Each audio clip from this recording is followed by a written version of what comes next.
नमस्कार दोस्तों। आज की कहानी है शादी के बाद पत्नी की बदसूरती को देख पति ने किया पत्नी के साथ ऐसा सलूक। चलिए शुरू करते हैं आज की ये कहानी। सोहन की आज शादी की बात चल रही थी। लड़की वालों ने सोहन को पसंद कर लिया था। सोहन मन ही मन सोच रहा था कि उनकी पत्नी फूल सी कोमल, सूरज जैसी चमक, कोयल सी आवाज और सुबह की लाली से शोभित हो। सोहन का मन लड़की देखने का था। उसे देखना था कि जैसी पत्नी की वो कल्पना करता है वो वैसी है या नहीं। सोहन ने अपने चाचा से अपनी पत्नी को देखने का निवेदन किया, लेकिन चाचा ने उसे कहा कि वो बहुत ही सुंदर है। उन्होंने उसे देखा है। चाचा की बातों पर भरोसा करके सोहन ने शादी के लिए हाँ बोल दी। शादी का दिन भी आ गया। बारात तैयार हो गई थी। सोहन भी दूल्हा बनकर तैयार था। बारात दुल्हन के घर पहुंच चुकी थी। वहां बारातियों का आदर सत्कार हुआ। मंडप भी तैयार था। मंडप के पास बैठा सोहन अपनी पत्नी को देखने के लिए उतावला था। होने वाली पत्नी को उसने गहनों से सजा हुआ देखा। चेहरे पर घूंघट, हाथ और पैरों की सुंदर उंगलियां देखकर उसके मन को थोड़ी राहत मिली। दूसरे दिन विदाई के बाद जैसे ही डोली सोहन के घर पहुंची तो वो तुरंत अपनी पत्नी को देखने के लिए दौड़ा। तब उसकी पत्नी गाड़ी से बाहर घूंघट उठाकर देख रही थी। जैसे ही सोहन की निगाह उस पर पड़ी, उसे बहुत दुख हुआ। सोहन ने जैसे पत्नी के सपने देखे थे वो बिल्कुल वैसी नहीं थी। चौड़ा सा मुंह, चपटी नाक, फूले से गाल सोहन को बिल्कुल पसंद नहीं आए। रंग भले ही उजला था, लेकिन उसके अलावा सोहन के सपनों की दुल्हन से वो एकदम अलग थी। सोहन की सारी खुशी गुम हो गई। उसे चाचा पर काफी गुस्सा आया, जिन्होंने लड़की की तारीफों के पुल बांधे थे। सबसे पहले उसने चाचा से लड़ाई की, उसके बाद ससुराल वालों से और फिर अपने घर वालों से। इस सोच के बाद भी सोहन का दिल उसे स्वीकार करने को तैयार नहीं था। वो घंटों श्रृंगार करती थी, अपने बाल संवारती थी, लेकिन सोहन के मन को बिल्कुल भी नहीं भाती। सोहन हरदम उससे दूर भागता था और उसकी पत्नी पूरे भाव के साथ उसकी सेवा करना चाहती थी। होते होते सोहन घर में पल भर भी नहीं टिकता था। जब भी सोहन की पत्नी राजो उससे कुछ बात करने की कोशिश करती, वो उसे दो खरी खोटी सुना देता।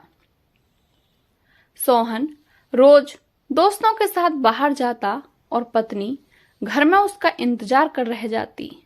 काफी दिनों के बाद जब सोहन घर खाना खाने के लिए आया तो राजो ने कहा कि आप मेरी वजह से घर में रहना क्यों छोड़ देंगे। सोहन ने मुंह मोड़ते हुए जवाब दिया, घर में ही तो रहता हूं, बस आजकल नौकरी ढूंढने के लिए ज्यादा दौड़ भाग करनी पड़ रही है। राजो ने कहा, मैं खूब जानती हूं कि आप घर में क्यों नहीं टिकते हैं। आप किसी डॉक्टर से बात करके मेरा चेहरा वैसा क्यों नहीं बनवा देते जैसा आप चाहते हैं। सोहन ने चिढ़ते हुए कहा, क्यों, तुम बेवजह बेफिजूल की बातें कर रही हो। तुम्हें यहाँ आने के लिए किसने कहा?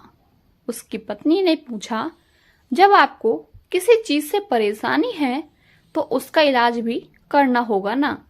सोहन बोला, भगवान जिस काम को नहीं कर पाया उसे मैं कैसे कर दूंगा। गुस्से में राजो कहने लगी, इसके बारे में आपको सोचना चाहिए कि भगवान ने जो किया है उसके लिए मुझे सजा क्यों मिले। हर तरह की सूरत वाले लोग हैं दुनिया में, लेकिन उनके पति ऐसा व्यवहार उनसे नहीं करते। सोहन ने झुंझलाते हुए जवाब दिया, कि क्या मैं तुमको गलत व्यवहार करता हूँ? क्या कभी मैंने तुमसे लड़ाई की है? तुम ही मेरे सामने आकर मुझसे बहस करने लगती हो।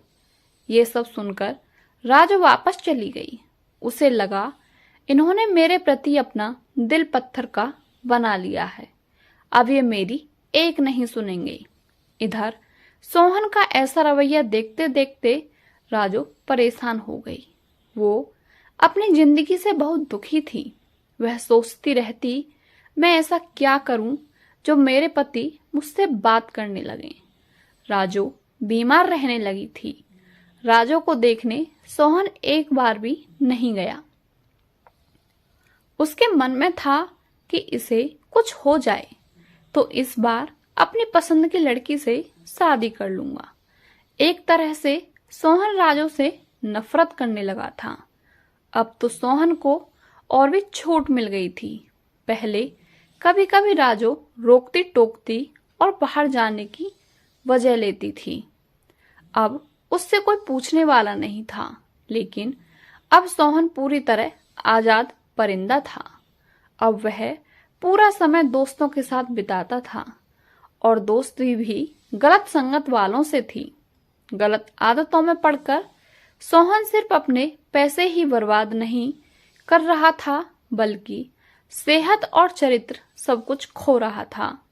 समय बीतता गया और सोहन का पूरा शरीर पीला और कमजोर पड़ने लगा।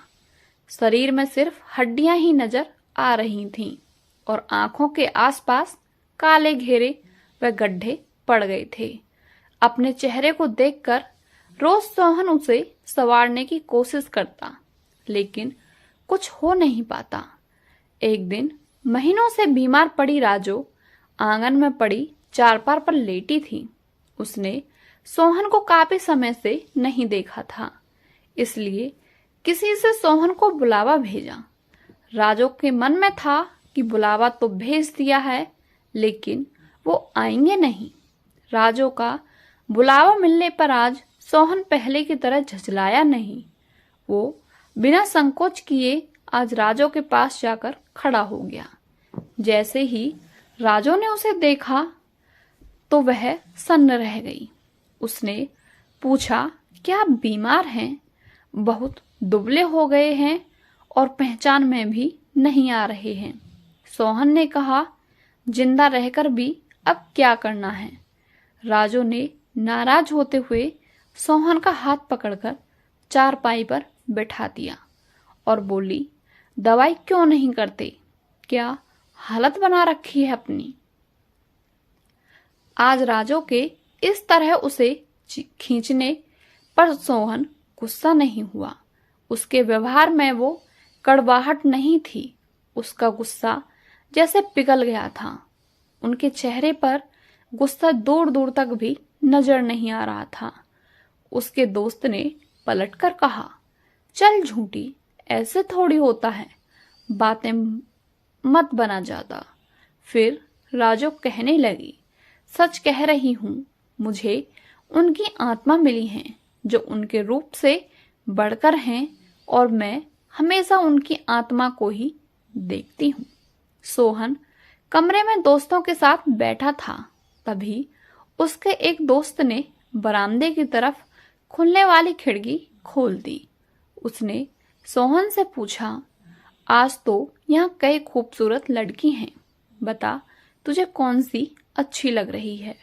सोहन ने कहा, खिड़की बंद कर दो, और जहां तक रही पसंद की बात, तो मुझे वही पसंद है जिसके हाथ में फूल की थाली है।